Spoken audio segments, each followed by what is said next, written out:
Spear on Mesmer is currently so broken in PvP that you can cook up some really crazy builds with it.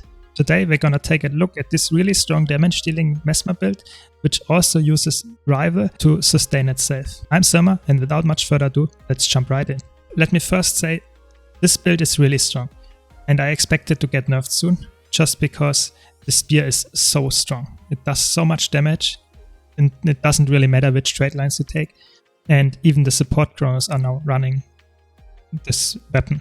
So this build is so good that in ONU there were run 2 of them in the latest monthly AT.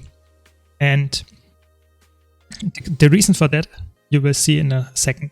But this build is really strong in, let's say, 5 versus 5 with, let's say competent teammates, because it stacks so many boons, and if you can stack up those, you deal so much damage, and you can support yourself with all the AoE skills you have. So be aware that this build is really good if you have, let's say, multiple of those or another support chrono or whatever. But if you play that in ranked, it's still very good, but it might be way less value than if you stack this build. So like I said, you will run Rifle and Spear. Reason for that is that Spear does a lot of damage, also it's AoE, and to resustain yourself and your team you use Rifle. And even with the Berserker amulet you are running, you have really good defense, or let's say sustain from the Rifle, and therefore it's really nice the combination of having an AoE weapon that deals damage with the Spear and an AoE healing weapon that, let's say, helps you and your team to sustain from the Rifle.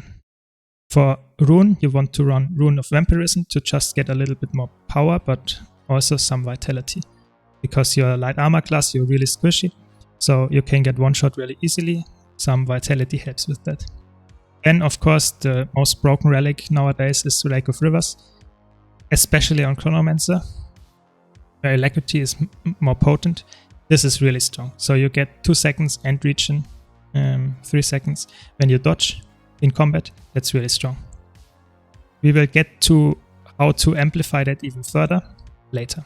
So on the sigils you want to run Cleansing and Energy, either like I do on both weapon sets, or in, let's say, when you don't get pressured or don't expect that much condi pressure, you can swap the Cleansing on your Spear to Intelligence, because yes, you have some guaranteed crits in the outer ring of the Mind the Gap skill, but your Spear hits so hard you really would like to crit all the time with it, and if you swap to it, the next 3 hits will guaranteed to be critical, and therefore this is a, let's say, the damage option. You can run both. That's it for the gear so far. And before I get to the traits, if you want to see more build guides like this, don't forget to subscribe. But now to the traits. So these are the traits you want to run: Chaos, Illusions, and Chronomancer. So let's start with Chronomancer. So Chronomancer gives you access to your Continuum Split, which is a really strong skill, because if you go in there you can cast all your skills, and then after a short delay you will revert back to the position in space and time where you were before, and reset all your cooldowns to where they were before, and also your health. And therefore you can spam a lot of your instant skills to give boons or heal and, let's say, get invuln, whatever. That's really strong. You get access by this by Chronomancer. Then all your wells heal, you have 2 of them, and that's really potent because it's also for your allies. It's at the end of the well, so be aware that you don't walk out of it if you need the heal. And you get Alacrity when you shatter. That's just for you, 1 second per clone. It's quite strong, which is even stronger with improved Alacrity, which will let's say, increase the potency of Alacrity. And that's why the relic of the rivers is so strong, because it will also be improved by that. You will lose duration of the Alacrity, which is also a positive, because you will, yes, it will be shorter, but it's also less time that it can be corrupted, and therefore it's really strong if you have a more potent Alacrity for a shorter duration. So you will guarantee it more easily to have full value. And then you get some more critical strike damage when you have alacrity, which is also quite often the case. And then you get some passive movement speed, which is really good, because then you don't have to track Traveler Rune or something in Conquest. And then you take Chrono Phantasm, which will resummon your phantasms after they die the first time, or they leave the fight the first time. And they deal less damage, but they still deal damage and do their, let's say, attack, which is really strong on Spear, for example, because it can immobilize the target, or on Rival, which is a stun. So even though the damage goes down, yes, but you'd still get the value from the stun and the, let's say, the despawning of the phantasm. We will see why that in a second. So in illusions, you get some more confusion, not that important. You get some passive stacks whenever you get an illusion. This is really good. Some more damage.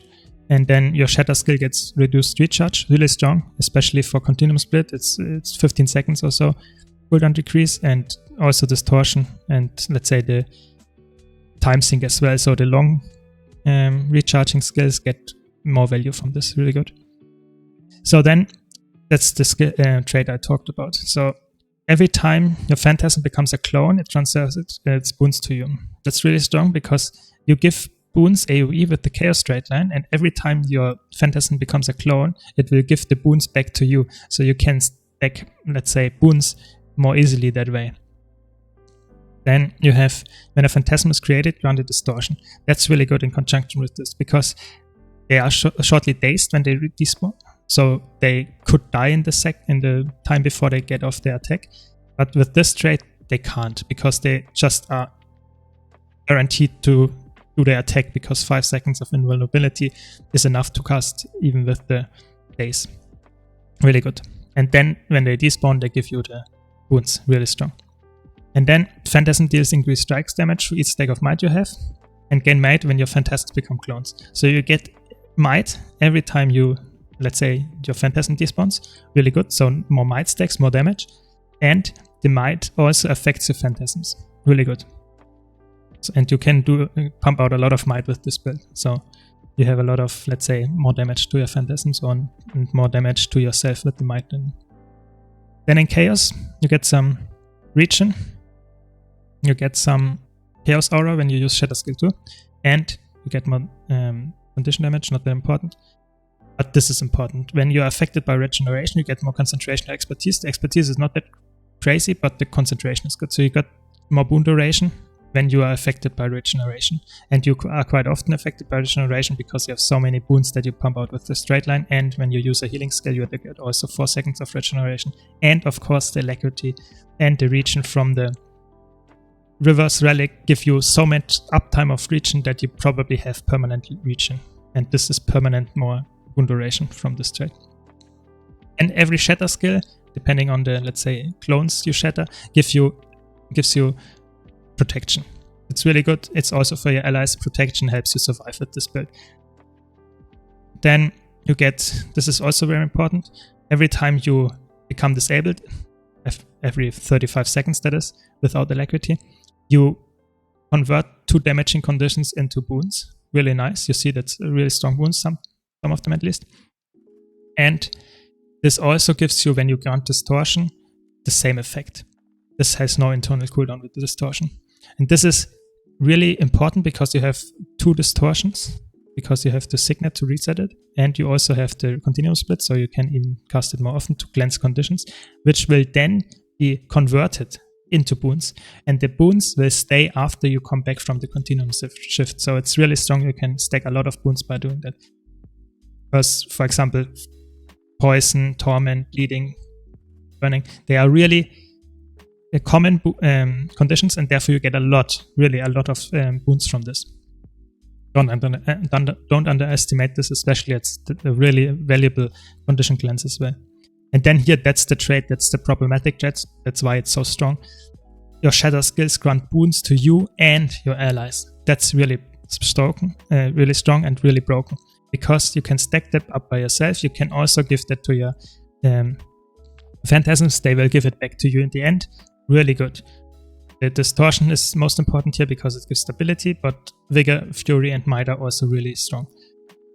And this trait also gives you stability when you shatter, only for 1 second, only for you. But this is really strong. Don't underestimate the value of this, because you can walk out, for example, out of a, let's say, Dragon Hunter trap or something, that because you have 1 stack for 1 second, if you know you get CC'd, if you see a CC skill coming in, you can press a shatter to instantly get stability.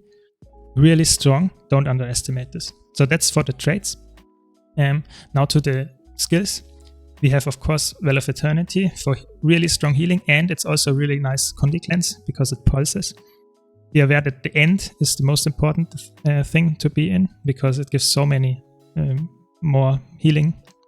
And you can combine this really easily with Continuous Split, so cast it in Continuous Split, go back, your health will reset, but the well is still there and pulses, and then gives you the last pulse to heal you up. Be aware of that. And of course you can double up with the heal when you do it in Continuous Shift. Then you have Well of Recognition, really strong, especially with the Reverse Relic, because it's a stun break and gives you endurance at the end, also for you and your allies. So that's why stacking is so good, because if you have multiple of those, you get more endurance, more relic procs, and more alacrity to proc more, let's say, give more endurance back from the skill. So it's a endless loop. It also gives stability on the first pulse, really good, and it also heals. Then you have your Recharge Signet.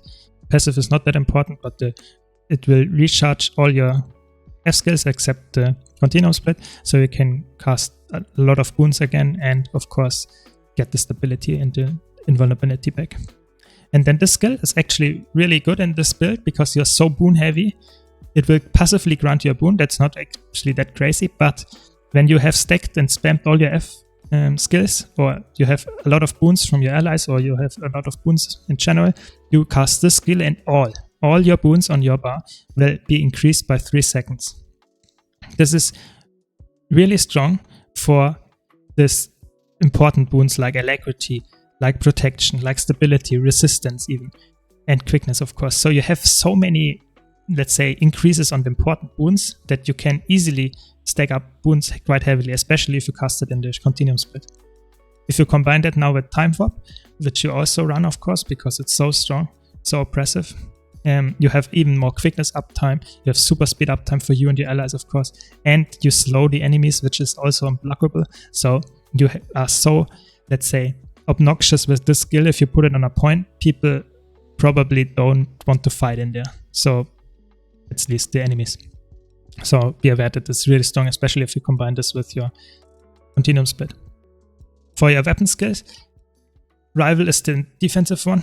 So this one is the most important one, because it heals when you pop it twice and cleanses some conditions. This is a heal as well. This is a stun. This is barrier and resistance, really strong, especially if you combine it with this, so you get more resistance out of it. And you can also create a portal. That's why it's so good in ATs or something, because you can port out an ally from a really nasty situation. And even though you run Berserk Amulet, the healing is not to be underestimated, but also for your allies. And then your spear skills, of course, this is the most important one. It creates a ring around you, which deals more damage and crits, and also gives you the clarity, which will empower the next skill you use, which will empower this skill, will give some might. This will give some more healing.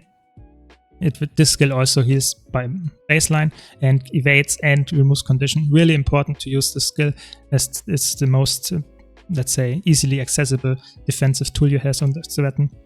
And like I said, Phantasmal Lancer is really strong, gives some heavy damage actually, is a movement skill and gives you swiftness. If you land, it removes 2 wounds of the enemy, and if it's empowered, it will create 2 phantasms. They deal both damage, and first one creates a cripple, and the second hit of them will create an immobilize. So if you do land this on a crippled target, they immobilize them. Really strong. And the last one is when it's empowered, it's a stun. Otherwise, it's just a damaging field that it extends and is a blast finisher. And most importantly, it's a 600 range teleport. That's really strong because it's, let's say, your engage tool, or even if you use it, let's say, smartly, it's a disengage tool as well.